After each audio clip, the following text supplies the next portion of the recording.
د عیسی علیه السلام د پیدایش نه 610 کاله وروسته دا هغه وخت و چې رسول الله صلی الله علیه وسلم 40 کاله عمر ته رسېدلی و. صبر 40 کاله 6 میاشتې او 12 ورځې عمر ته. د رمضان د میاشتې 21مه شپه وه.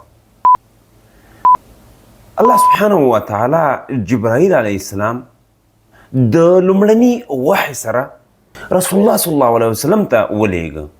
رسول الله صلی الله علیه وسلم په مکه کې په غار حرا کې موجود و. د کائناتو په خلقت کې فکر کاوه او د الله سبحانه وتعالی عبادت یې کاوه چې ناګهانه ورته د انسان په شکل جبرائیل علیه السلام راغی. د شپې تیاره وه. جبرائیل علیه السلام ورته نږدې شو او ورته یې وویل اقرأ. رسول الله صلی الله علیه وسلم ورته وویل ما انا بقارئ، زه لوستونکی نه یم. یعنې مطلب دا چې زه سواد نه لرم. د دې خبرې سره جبرائیل علیه السلام رسول الله صلی الله علیه وسلم په غېږ کې ټینګ ونیو او زور یې ورته ورکړ. بیا یې ورته وویل اقرأ. رسول الله صلی الله علیه وسلم بیا ورته وویل چې ما انا بقارئ، زه لوستونکی نه یم. جبرائیل علیه السلام بیا ورته زور ورکړ او دومره زور یې ورکړ چې خپله خوله شو او رسول الله صلی الله علیه وسلم ته یې تکلیف ورسو. بیا یې ورته وویل چې اقرأ. رسول الله صلی الله علیه وسلم ورته وویل چې څه ووایم.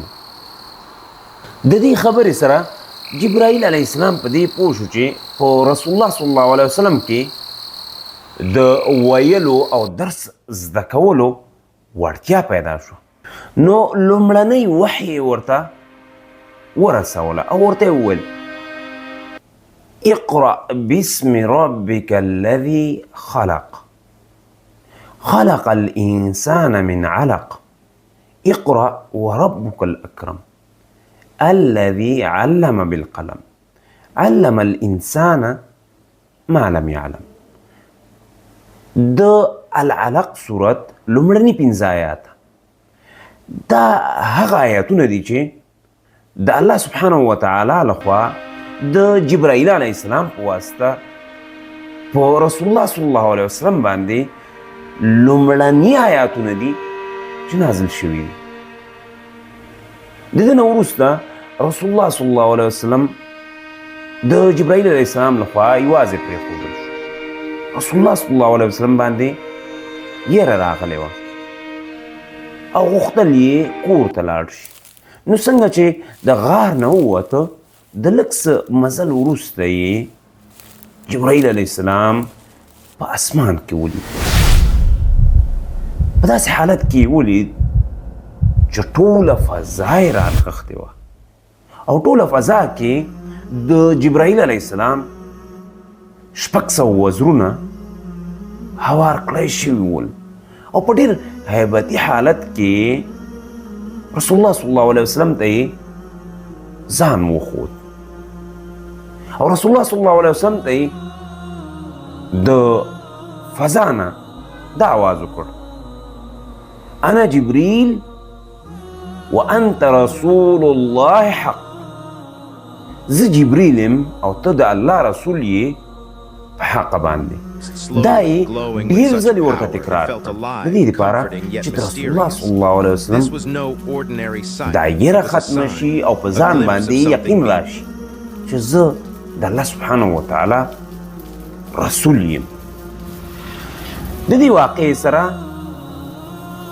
خدیجه رضی الله عنها چې د رسول الله صلی الله علیه وسلم د ورتګ وخت پیژنده نو خپل غلامان یې حرا غار ته لیږلي وو چې تاسې لاړ شئ چې محمد ولې رانغی. کله چې غلامان حرا غار ته لاړل نو ویې لیدل چې هلته څوک نشته. بیا یې په مکه کې رسول الله صلی الله علیه وسلم ولټاوه، هلته هم نه ول. نو غلامان بیرته خدیجه رضی الله عنها ته ستانه شول او ورته یې وویل چې موږ خو پیدا نه کړ. رسول الله صلی الله علیه وسلم دې وخت کې کور ته ننوت او داسې هیبتي حالت یې جوړ شوی و. نو خدیجه رضی الله عنها ته یې وویل چې زملوني، ما پټ کړئ، ما بند کړئ. یارېدلی و، ډېره یره پرې راغلې وه ځکه ډېر ناشنا حالت و. یو پرښته راغلې وه ورسره مخامخ شوې وه او ډېر څه یې لیدلي ول چې تر دې مخکې هېڅ ورسره نه و مخامخ شوی. نو خدیجه رضی الله عنها رسول الله صلی الله علیه وسلم باندې یو کمپل او بستره واچوله. چې کله لږ څه وخت تېر شو رسول الله صلی الله علیه وسلم راجګ شو. خدیجه رضی الله عنها ته یې ټوله کیسه بیان کړه او ورته یې وویل چې ما ته یو کس راغی او ما ته یې وویل چې ووایه، او بیا یې زه په غېږ کې ونیولم او زه یې خوږ کړم. بیا په فضا کې دا ټوله کیسه یې ورته بیان کړه او ورته یې وویل زه یېرېږم چې ما ته څه ضرر راونه رسېږي. خدیجه رضی الله عنها ورته ډاډ ورکړ او ورته یې وویل چې تا به الله نه ضایع کوي، دا کې ډېر ښه صفات موجود دي. دا چې د دې واقعې نه وروسته څه پېښ شول او څه به پېښېږي دا به په راروانو ویډیوګانو کې تر بحث لاندې نیسو. تر بلې ویډیو د الله په امان. السلام علیکم ورحمة الله وبرکاته.